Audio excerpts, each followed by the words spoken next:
Assalamualaikum warahmatullahi wabarakatuh.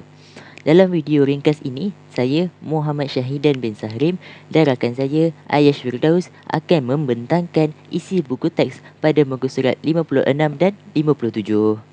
Penglibatan Amerika Syarikat dalam perang membawa kejayaan kepada Pakatan Bertiga pada tahun 1918. Jerman kemudiannya dipaksa menandatangani gencatan senjata. Beberapa siri persidangan dan perjanjian damai yang diadakan selepas tamat perang telah memberikan kesan kepada negara di Eropah. Amerika Syarikat diiktiraf sebagai kuasa besar dunia selepas Perang Dunia Pertama.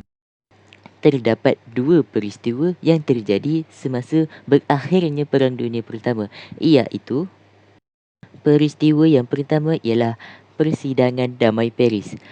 Persidangan Damai Paris diadakan pada 18 Januari 1919 untuk membincangkan syarat perdamaian selepas perang.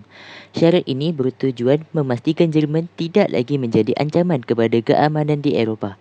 Persidangan tersebut melahirkan deklarasi 14 perkara Woodrow Wilson, iaitu cadangan Presiden Amerika Syarikat sebagai asas perdamaian. Deklarasi ini merangkumi dua prinsip utama, iaitu penentuan nasib negara oleh rakyat sendiri dan sempadan negara berasaskan bangsa. Peristiwa yang kedua iaitu Perjanjian Versailles. Perjanjian Versailles ditandatangani antara Pakatan Bertiga dengan Jerman pada 28 Jun 1919 di Istana Versailles, Paris, Perancis.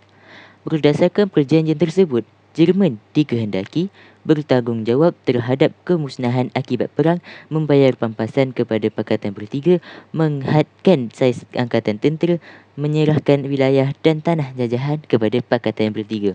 Perjanjian Versailles juga menetapkan penubuhan Liga Bangsa-Bangsa untuk menggalakkan keamanan dan kerjasama antarabangsa. Assalamualaikum warahmatullahi wabarakatuh. Bersama muka surat 57, kesan Perang Dunia Pertama. Terdapat 3 kesan Perang Dunia Pertama, iaitu keruntuhan pemerintahan beraja, kemunculan negara baharu dan kesan terhadap negara kita. Perang Dunia Pertama telah mengenamatkan sistem pemerintahan beraja di Jerman, Austria-Hungary, Rusia dan Empayar Uthmaniyah.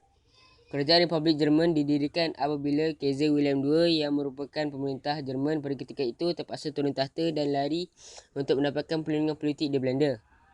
Empayar Austria-Hungary yang berada di bawah pemerintahan dinasti Habsburg berakhir apabila timbul pemberontakan di wilayah yang dikuasainya. Revolusi yang tercetus di Rusia menumbangkan pemerintahan beraja Tsar Nicholas dan munculnya kerajaan komunis yang pertama di dunia, iaitu yang di bawah pimpinan Vladimir Lenin. Khalifah Empayar Uthmaniyah, iaitu Sultan Mehmed VI, digulingkan dan kerajaan Turki yang bercorak republik diketuai oleh Mustafa Kemal Atatürk pada Empayar Uthmaniyah. Seterusnya, kemunculan negara baharu. Keruntuhan Empayar Austria-Hungary melahirkan negara baharu seperti Austria, Hungary, Czechoslovakia dan Yugoslavia.